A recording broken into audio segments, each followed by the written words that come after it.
baggage going in a relationship because I've had bad relationships? Or do I have baggage going in a relationship because I have a soul tie somewhere that I haven't been able to reclaim? Matter of fact, all three, both of those are correct actually, because first of all, you have a bad relationship because number one, you really don't know from whence you've come, and then those things that you've understood that is a relationship probably isn't, because you know when you saw your father come home, you knew your father was a worker, you know your mom worked, but yet when he came home, he brought work home with him, and so that affected the relationship that they had.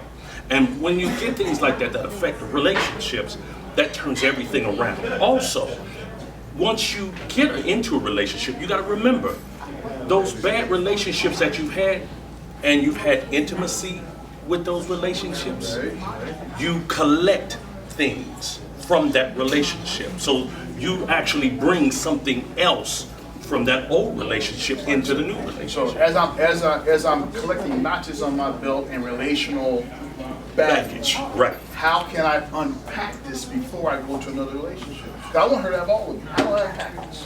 Well, matter of fact, it's really simple actually. What you have to do is first of all find out who you are and where you are, because again, you can't help anybody else if you can't help yourself. So first of all, you go ahead and you get yourself together, find out where you are with you, where you are at your job, where you are at goals, where you are with finance, where you are with how you feel about yourself. I'm so confused. I looked at her and she broke my heart, man. I don't care where I am and where it's her. It's all about her, man. What I do. Well, then the thing is, again, even though you loved her, the bottom line is that apparently your love wasn't strong enough for the both of you because she left you. So now what you have to do is understand what happened in that particular relationship. So I'm broken. She left me and I'm broke? Hold on. She left me. She made a bad decision when she left me and I'm broke? Of course, because remember, you said you loved her. See, so now you have to understand that's where that intimacy comes in. You have to understand when you trade sexually with someone, that is intimacy. You giving to her, she's giving to you. So now watch this. Whatever it is that she has, you need to go ahead and say, hey, if this is not going to be a part of me, I need to go ahead and release that. Once you release that, then you're able to go ahead and get new challenges. But you know now, she was good to be married. Oh yeah. I don't know how. It's all in my brain. I don't even know how I can ever possibly get over what she did to me. But I'll tell you what. Mama Lanky said, just because it's good to you, it's not good for you. But how? My heart hurts, man. I'm in the fetal position laying over here crying because she out with some other dude. Well, again, you still have to go ahead and move forward. It's not going to be easy. It's not going to be overnight. Because again, y'all been in a relationship for that amount of time. So you got to continue just to move forward, take it one day at a time, one step at a time, and you'll be all right. So I can get over this by finding the next conquest and going on and jumping on the next person in my life. Well, not necessarily jumping on them, but what you can do is make sure that you are prepared for the next relationship. Not just, you get out of one, then you jump in the other, and then you're talking about, man, I got this knucklehead, or I got this chicken head. Okay. Well, I don't know if that helps my heart any, but it certainly helps my head. Thank you so much. Not a problem, man. Charge it to your head or not your heart. Personality, or if you're in the club or something like that, it could be something like, oh, seems cute. It's good enough. So you gotta have a little bit of the looks there. So what happens if once you turn 40, 50, 60, great sex becomes maybe non-sex, becomes sometimes sex. What do you do in a relationship then? Intimacy, by that time if you're seeing someone, you should have built a great, solid, strong foundation to the point where you can do more than just having great sex. Great sex is it's very important, but it's also a bonus at the same time, simultaneously. So, when I hopefully, God willing, when I'm 50 or 60 and I'm with someone, with my husband, I'll have plenty of things to do other than sex, because as much as I like it, you're gonna get tired of it from time to time, and you're gonna want to eat. I hope someone can cook for me. So talk to me about the difference between intimacy and great sex. the difference between intimacy and great sex. So intimacy is the ability to have a bond or create something without Resumes are the same. so, and great sex is, you know, the chemistry that you have between the sheets. So, intimacy to me could be something as simple as, you know, I come home from a stressful day and you got a Twix bar for me. And I love Twix bars. And you're like, you know what? I got your favorite movie, baby. Let's cuddle. There it is, done. Something as simple as that. So can you have great sex, good intimacy, without fully understanding who you are? I doubt it. The better you know yourself, the better you know what you want, what's going to make you happy, what doesn't make you happy. So it really takes some time in being alone, honestly, and getting to know yourself. And I've gone through that phase like that. I'm currently in a relationship, and I know what makes me happy now, and I love that. I'm very open, more than I've ever been. So, and I'm there because I was able to spend time with myself. I understand. Hey, well, I want to tell you thank you for coming and having this transmission. Thank you so much. Okay. Discuss the no us rule today. So Chiquita, right? Yeah. Like banana. Uh-huh. Okay, so you know, I want to talk about know our us. Who is an us? Well, us is, well, speaking on relationship terms, us is you and your partner together. But why is it important that we know our us? I know me. I know her. So, But, oh. no, go ahead. Well, the question is, how do you both function together? You might know her separately, or, you know, I might know him separately, but how do you all function together is what matters. So do we have a collective set of rules we live by? Do we have separate boundaries? I know my boundaries, and you know your boundaries might be a little different than mine. How do we mix those two together? Yeah. I mean, I am the man, so you're going to follow my lead. Well, sometimes a woman should be able to have a certain amount of dominance in a relationship too, and well, from different aspects. A man might think that he's supposed to have all of the control, but sometimes it's okay for a woman to step up and have a little bit of control too. When is it okay for a woman to dominate a man?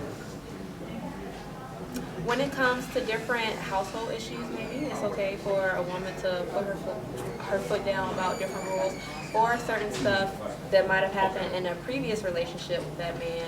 It's okay for a woman to put her foot down about certain rules that are going to carry into the new relationship. So why should I allow her baggage to start making rules in my relationship? No, it's not necessarily baggage. It's more so sometimes guys do stuff that they've done what was acceptable in a previous relationship. And then the new woman has to make it known that that's something that is not okay with her. Like what? Maybe like certain stuff like cheating sometimes. Some women are okay with that, or some people are in open relationships. I want to meet those women. So. Well, some people are more so in open relationships or have been in open relationships. And versus when they get into a relationship that's monogamous, it's a lot different. So it's a new set of rules. So it's possible that because you love me, you might actually change some of your core values to be with me. Well, some women I won't, but some women do. Yeah. So Virginia Beach is the world's largest community of swingers. So per capita. So if we were in a relationship and I was in the lifestyle, okay, how would you put a boundary on us if it's the lifestyle you knew I lived prior to coming into a relationship? Well, what you can't compromise your beliefs and what you'll accept in a relationship for somebody else. So it automatically comes down to like an ultimatum. I would have to give you an ultimatum. Either you stop that lifestyle or there could be no us. Because sometimes you just have to put old things in the past. So doesn't that lead to a lot of Friday nights by yourself and a lot of no dates because you got all these, one of the things the guys say, black women got too many rules. Every time you turn around, they got rules. We want freedom. We don't want all the rules. How can there be in us if you got all the rules? Well, I think so. Maybe sometimes two people are meant to be together, but maybe they need to explore who they are individually before they come together and make a us. So if you're having that problem in a relationship, maybe that's what you need to do. Is it possible you might have too many rules? It's possible. It is. because what works for some people won't work for others. So it's always a compromising type of thing. So if you compromise your rules, what you're really saying is they weren't that valuable to you in the first place because you compromised them. No, not necessarily. Like sometimes you have to compromise so that you can meet that other person halfway. That's more what it's about. So in a relationship, is it really compromise or is it giving? Is there any such thing as real, true compromise? Yeah, there's real true compromise. There's real true compromise, and there's stuff you just won't put up with, basically. And I'm done sleeping. Okay. So is this someone who's married or not married? Now, let's So start you're with saying- married. okay. Start married. We've been sitting together for 30 years. I'm done. So knowing how to love really starts first with loving yourself, you know. Okay. And even with being married, what happens over time, you begin to like unpeel like an onion. It begins to, you know, Right. you begin to peel that onion, and sometimes there are things that happen in your childhood and then in your teen years, and you know, you begin to deal with those things. And so it's important to embrace each of those moments, you know, like when you're little, there's something that happened to you when you're little, it's important to embrace that moment and heal from it and then move on from there. So when you're in your... When you're little, I mean, we're 50 years old. That happened 40 years ago. Exactly. Shouldn't we be over it? And I'm wondering what the problem is. Aren't you over it? Right, great question. And if you are in a relationship and you're seeing that someone's love is not on, that's a great question to say, well, you know, what's going on all this time? I see that you're changing, or, you know, things have changed in our relationship. Even when it comes to sex, something has changed. That's a great time to kind of go back and see if you have healed, because a lot of us, you know, I believe that we were created in a way to kind of get through hard times and trauma. You know, a lot of us walk around not attached to ourselves, and then it just comes to like we're 40 and we're 50, and life has happened over and over and over again, and we get to this point where we kind of crash. But is it possible that we've been married now for 20 years, 25 years, and the kids are now out the house? Right. They're off to college, Right. and I just discovered I don't like you. Right, exactly. We hear that a lot. We hear that a lot. You know, I had a couple, an older couple say this to my husband and I. They said the best thing you could do for each other when you're earlier in your marriage is to always say kind words to each other. Because when the kids leave the house, you will always have to deal with the mean things you've said to each other. And so if you don't want to deal with those issues when all is quiet, then be kind to each other early on, and you won't have to deal with some of those issues. Like, I remember he said this, like all of a sudden it's quiet and this noise, you know, all that begins to come back. That's because I'm just tired of you crazy. I mean, you've been crazy for 20, 30 Right. years. Now the kids Well, are gone. I ain't well, gonna that's a crazy different no more. problem. That's a different issue. You've been crazy all the time now. I think the kids made you crazy, but I ain't got to put up crazy no more. I'm out of here. No, it's a very real thing, you know, to be in a long-term relationship, and then you get to know each other in a different light when the kids aren't there anymore and they're off doing their things, and you just kind of, you know, for me, you know, as a woman and as a mom, you know, you have given your best, you've given your all to your kids, and you've nurtured them, you've reared them, and now it's like, okay, it's me time, it's my time. Now, how do I love myself right here where I am today? But isn't part of the problem that you gave all your best to your kids and you didn't reserve your best for me? I don't think that's necessarily it. I understand what you're saying. I think you gave what you could, well, at least for me. I gave what I knew how to do based on how my mom raised me or how my parents raised me. You know, so I gave I gave there. But I think what happens is, as everyone leaves, I begin to find new things out about who I am. And I get to embrace and deal with those things as well. So do we find that at this stage of our lives, we're entering our 50s, and you're menopausing and I'm menopausing and all the hormones. Midlife crisis. You know, yeah, right. you know, and what used to fit doesn't no longer fits together. How do we keep it together? Because really, for 20 years, all we've been doing is, you know, kind of going along to get along. Now I don't really like you. Right. Still attracted to you, just don't like you. Right. Well, So it's important to adjust, and it's important to communicate, because you know sometimes men you know, they don't naturally, it's not true all the time, but some men, it's just harder to communicate and to say how they're feeling. And women, you know, especially in a long-term marriage, you know, I've spent my entire time telling you exactly how I feel. But at, you know, a point like that, it's really important to communicate really what the heart is saying and to walk through this together. We said for better or for worse. Yeah, but they weren't supposed to get this bad. It wasn't, right, and maybe no one saw this coming, but you get to make a choice. I believe love is a choice, you know, so you get to choose to love again. Hey, thank you so much for having this conversation. Awesome. I'm 25 years old. I'm about to get married.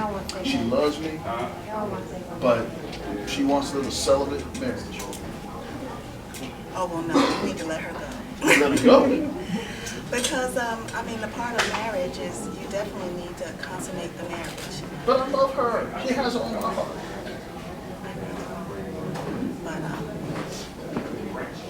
But, if that's really what you want, I see in the future where you're probably going to cheat on her and break her heart.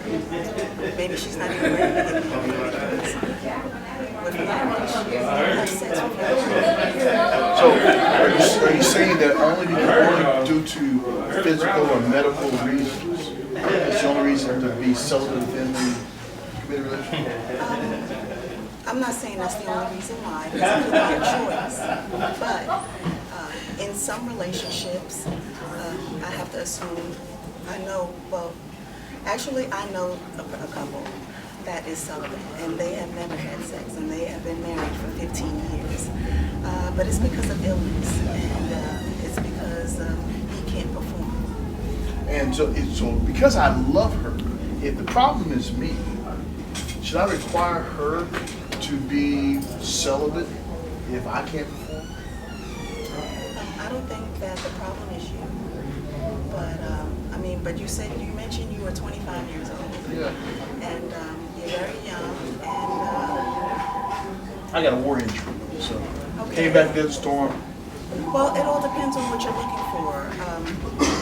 You might just be looking for companionship, and maybe you love her enough to accept the fact that she just doesn't want to be celibate, or maybe you think that within time that she might decide to be.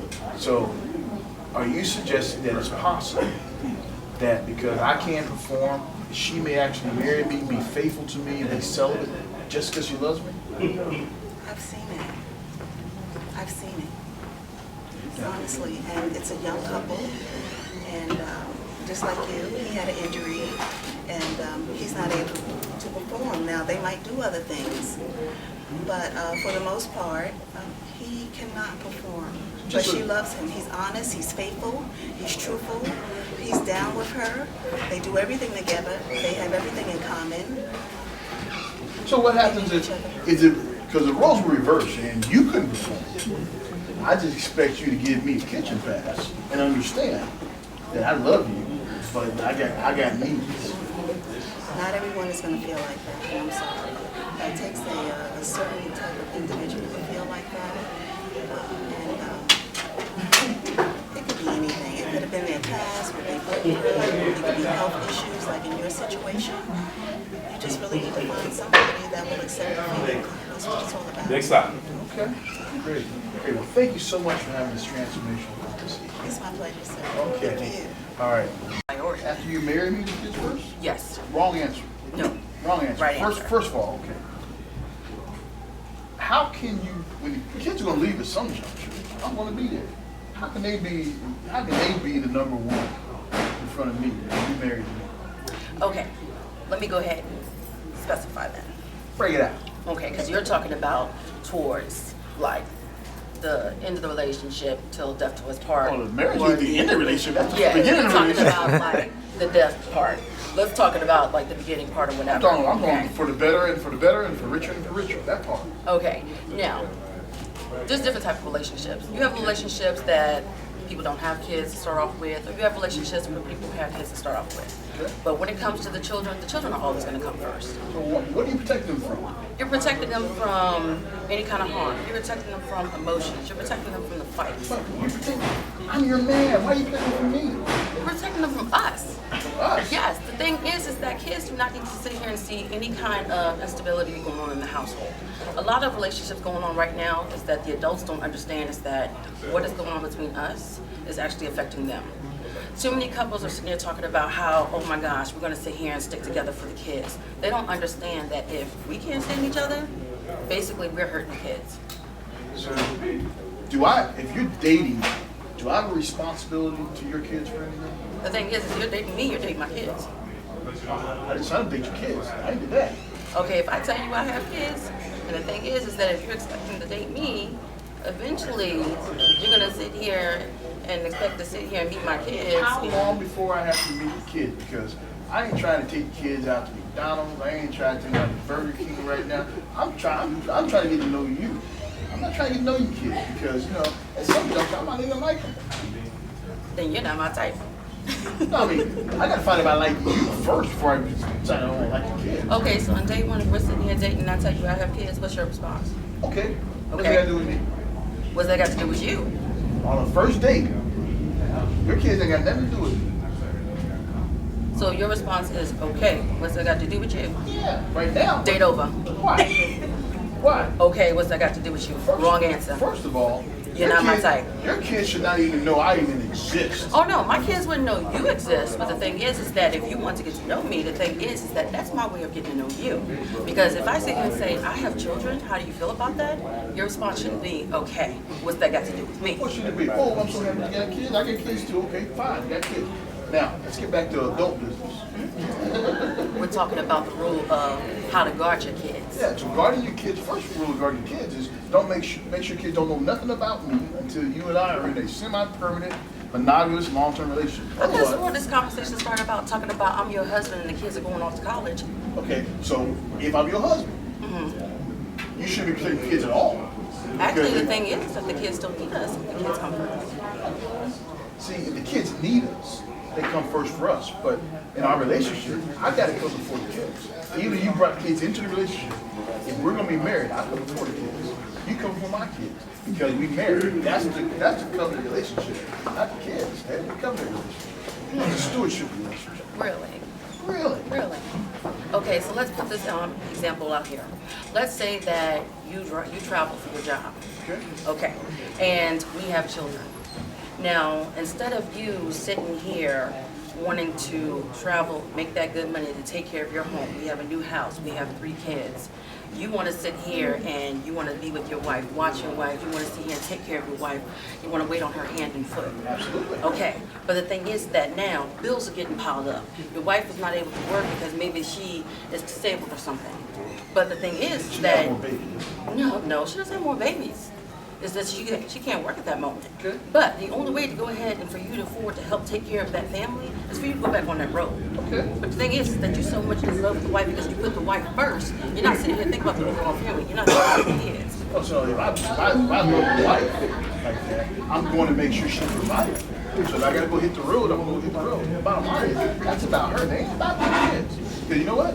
End of the day, the kids are going to go away. They're See, going to be gone. you said make sure she's provided for. The thing is that at that moment, it's a family. Everybody's in that house. The overall concept, not just her, also the kids. Know how to guard the kids. It sounds like you're being selfish. I You am need to being think about selfish. everybody. I'm thinking of everybody. No, you're not. You said her. You know, because her is my world, and guess what? The kids are just an added benefit. No. See, that's where you go wrong, and that's where a lot of men go wrong. Back to your corners.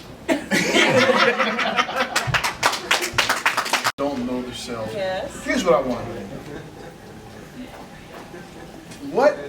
What every girl has a list of rules. Yes, every guy should have a list too, Okay. but What should be on every woman's list of what she must have? on every woman's list, for one thing, it needs to go for what works for you. Now, my list might be different from her list. Her list might be different from your list. But on your list, it needs to be the things that are going to make you happy. The things you like, the things you don't like, the things you're going to settle for, the things that are not a no-go, like not happening. There should be, on your list, should be the things that you're not going to beg for. The things that are going to be, you know, I'm gonna see this person, he's everything on my list, this is what I want. He might irritate me today, but he's got 3 out of the 4 things on my list. So we can go. All right, so how many things should be on this list? And what are some of the things that should be on there? Okay, I would say the list should not be like an arm length long. We don't need to be like super special with the list because anything too demanding is gonna be hard to date you. It's gonna be hard to marry you. But I would say the list needs to be those core values of things that you see in yourself because that's gonna help you find out who you're compatible with. So you don't want someone just like you. Not necessarily, some like me, but I also do feel like opposites attract, I really do. Yeah. I'm an outgoing person, but I love people that are more closed off in a shell because that kind of gives me the urge to kind of bring you out of it. So do you think that couples should do a Myers-Briggs or a DISC assessment to kind of figure out the personalities? You know, it's funny because I've done a Myers-Briggs at the office I work at, and it was really, really interesting. I don't think it could hurt a relationship to do a personality test because you could find out things that, you know, you never spoke about, you never talked about. Oh, I didn't know you felt that way. So I don't think it could hurt, absolutely not. All right, so what's on your list? What's on my list? Okay, education is important. So it means you have a high school graduate? I would prefer a high school graduate. College would be awesome too, but I'm not even going to say on the realms of something like concrete. I need to be able to have an intelligent conversation with you. So I can be street smart, but not necessarily book smart. I mean, you could be street smart to an extent. I don't want to go out, we're on a date and we're doing drive-bys and stuff. That's on my list. No, that's not cute. We're not doing that. So I gotta be Urkel. And be You know real what? smart. To date me, you probably could be Urkel, to Okay. be honest. I mean, I'm not going to knock that. So I can't defend you. I can't defend Wait a your minute. honor, Oh, Lord. but I can Okay. defend All and right. talk Can over we you. be like Urkel with a little bit of Debo? Just like a little bit. Just like a little pinch. Okay. That's an interesting mixture. Someone like me. Yeah. Okay, all right, okay. But on your list, Yes. are there some things that you must not have? Must not What are your have. must nots? Must not is procrastination and laziness. I mean, I don't know how the rest of the ladies feel about that, but somebody that's gonna sit on their butt all day and I'm the one getting up and I'm the one working and But you're you not. love me. I do. I love lots of people. I know, but look, I love myself I don't too, want you loving though. lots of people. You love me. Okay, that's true. I love my mom is what I meant. So it's okay if I lay around No, while you absolutely service not. me and take care Absolutely. of me. Whoa, no. Is this before or after I bust you upside your head? No. You can't get married that way because a man depends upon her Okay. to take care of him. I disagree 100%. It's And 50-50. you've been a man for how long? I've never been a man before. You're right. That's absolutely true. Okay. But at the same time, so then you're saying that if you're relying on me, what, to cook and to clean? And What else? dress me to make sure Dress I you. look good. So what are you doing? Are you changing my oil? Are you mowing the grass? What are you doing? I'm paying for someone to mow the grass. I'm paying for someone You're to paying, change so- oil. Okay. So you have a good job, I'm assuming. Of course I have a good job. Okay. Or else I can't afford you. But you have no skills. No, I have some skill. I have a good job. Okay, you have a good job, and then you come home and you sit on your behind all day. I work all day. I don't need to work when I come home. No. How are we maintaining the household? Do we have kids? I mean, If it don't pay me $100 an hour, I pay somebody else to go do it. oh my goodness, that is an interesting insight. I can't afford that personally right now, No, but that's why you got me. that's why I got you. Okay, so what are we doing as far as our relationship goes? Like, you're paying for everything. I'm cooking for you. I'm dressing you. I'm doing all, what are you doing for me? I'm paying for everything. Okay, That's but what I'm I need doing. more than that. Yes, We need more than You that. have the It's not just privilege about of that. taking care of me. That's what- Because you know yourself so well that you are nurturing. Okay, I am nurturing. And you want to nurture. But I know myself to know that I need a partner. That's what a relationship is about. Thank you for having this All conversation. right, thank you. His heart was broken. Yeah. He was going through. He was going through. What advice you give me? You done broke my heart.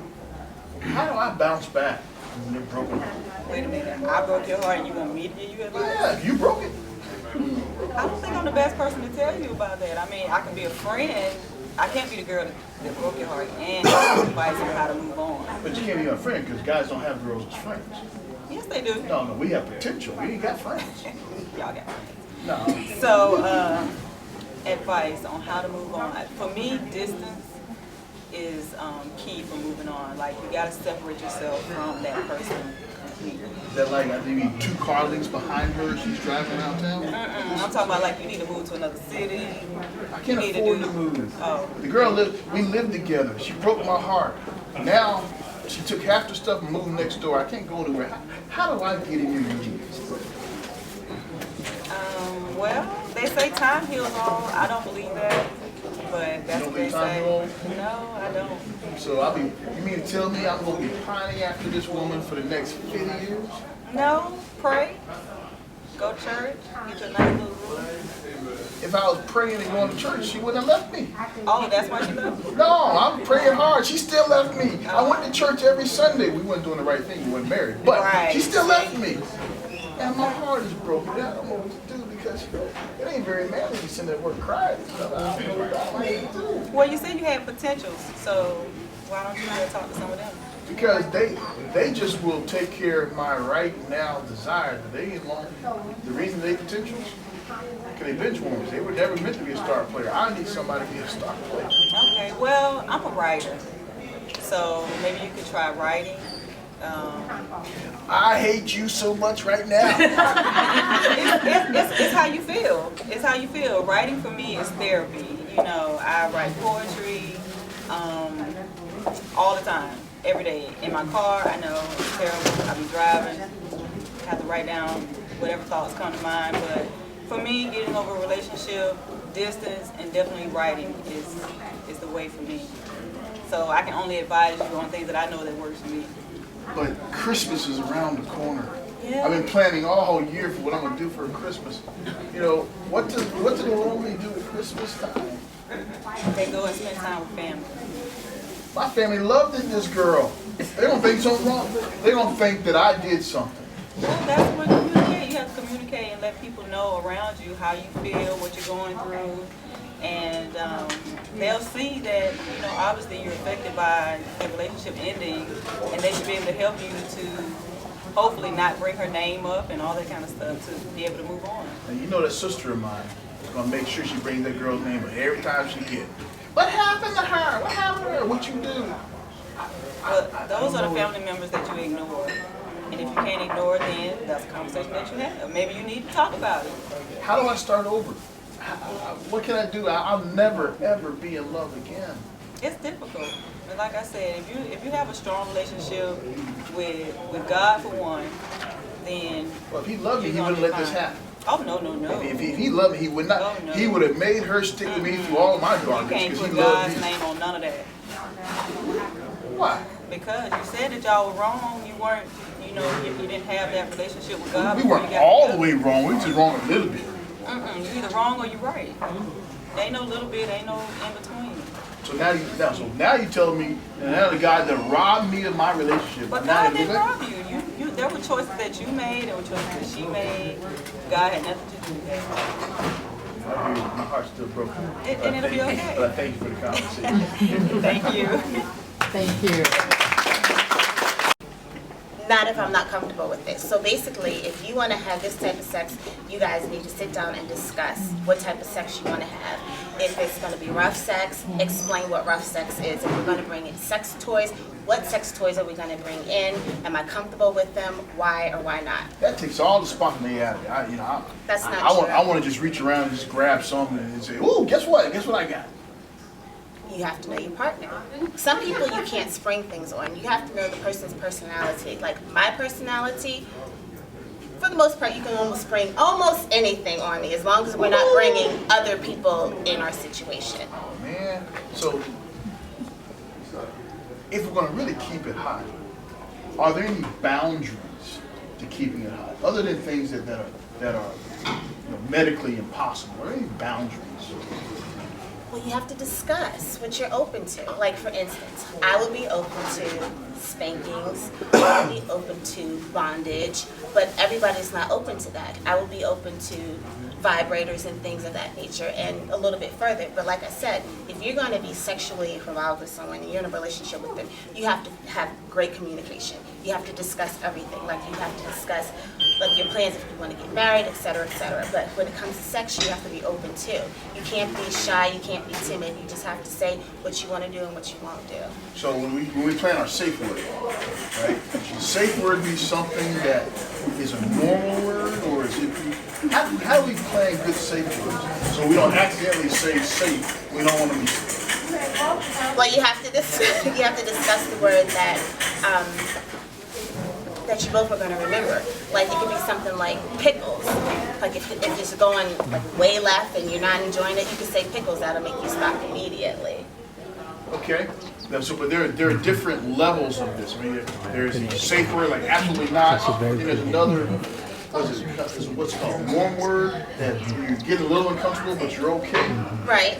There's all different levels. So like I said, you would have to sit down with your partner and say, these are our safe words, and if you want it to stop immediately, this is what you say. And that person has to understand, regardless of how worked up, how turned on you are, you have to stop and respect their wishes. And I suppose that no would not be one of them words. No shouldn't be one of those words. Because no doesn't always mean. Because especially if you're role playing, you can be like, no, don't do that. But you really want them to. So it has to be a word that you're not going to get confused with anything else. And most women realize that no to a man really is like saying sicken to a dog. Depends on the situation. You have to make sure we're talking, clarify the situation. If we're having consensual sex, then yeah, no can mean don't do that. Yes. But it really means give it to me. Okay. So, are there things that married couples cannot do because it's just not very dignified for married couples? Married couples can do anything they want to do. You think being married gives you more latitude than not being married? No, I don't.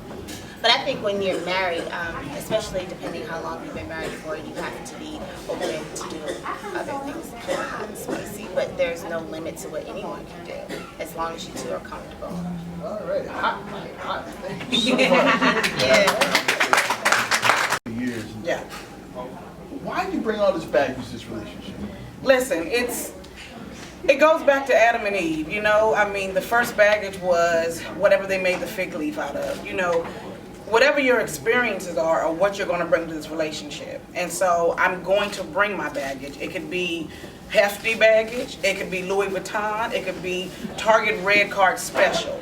But I'm bringing some type of baggage because if you've lived life, if you are more than a year old, you have experiences, so you are bringing something with you. See, but I can live with your experiences. Yeah. Your experiences help make who you are. That's it. But his baggage caused me all kind of issues. Just because he did you wrong doesn't mean you got to look at me with the side eye.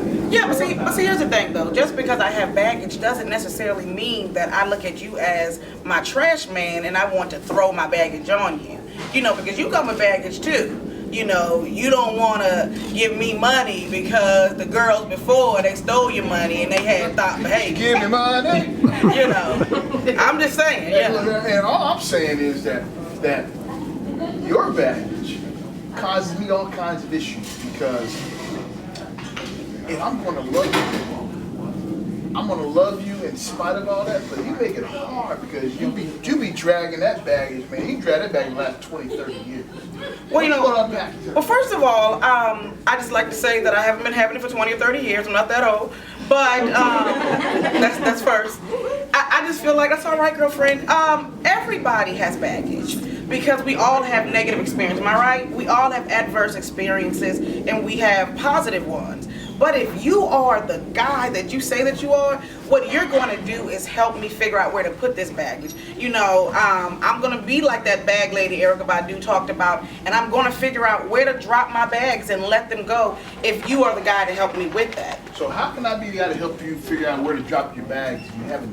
Shouldn't you have dropped your bags off before you got to me so I can be the man to help you go on your next trip? That's really great. I like how you went that, you know, that trip. But here's the thing, speaking of trips, you take different bags and different luggages on different trips, correct? That's true. And so I may have got rid of that 5-piece luggage set, but that clutch I'm still hanging on to. And that could be something minor, something that's a trigger for me. And so what you can do, if you notice, is a blind spot. You know when you're driving and someone and you getting over and you're in your blind spot, sometimes there's baggage that I'm not aware I have. Like crazy. I wouldn't say crazy. Because if I'm crazy, you know, you kind of don't want to call me crazy, you know. Yeah, you may have ITS, Ike Turner syndrome, and so you might bring out some things in me that I was in a previous ITS, you know. But what happens though, I think that what can helped me let go of baggage, whether it's small or big, is that if you notice something that I'm not aware of, that you kind of bring it to my attention. Hold me accountable. Say, hey, I'm not the one who hit I you. didn't do that to you. That's it. I didn't do that, so I don't deserve this. I didn't do that to you. Exactly. Talk about it. Don't talk about me behind my back or assume that I'm a nag or that I'm crazy. I mean, I got a little bit of ADHD, but that don't make me crazy, you know. And so just talk to me. Tell me. Hold me accountable. If I'm the right man for you, am I the one who's going to help you unpack your baggage, or at least know where to store your baggage? Yes, you are. And the hope, though, is that both of us, that we are coming, most of the baggage we've already dropped, you know, and we've let go of. But we still have life to unfold. And so you should be able to bring it out of me, and I should be able to bring it out of you. And like you said, I like that, it's great. And maybe put it in different storage places, because sometimes I need to know about the lady who burned your drawers and threw all the bleach on your clothes. I need to know what was that hot spot, you know, what drove her to that. So we need to be able to do that for one another. Okay, so being that I have very little baggage, you come with Oh, okay. but Perception is reality. is it possible that there may be things still in your bags yet to be unpacked, when mixed with things in my bag yet to be unpacked, give us a collective thing that becomes whole? The bits and pieces there, my bits and pieces come together to become whole. That's good. I mean, you know, I've been married for a little bit, and I've gone to quite a few seminars. And one thing that I've realized with men and women is that we have a lot of unsaid expectations. And with those, that's the end. Oh, because I had some more to go.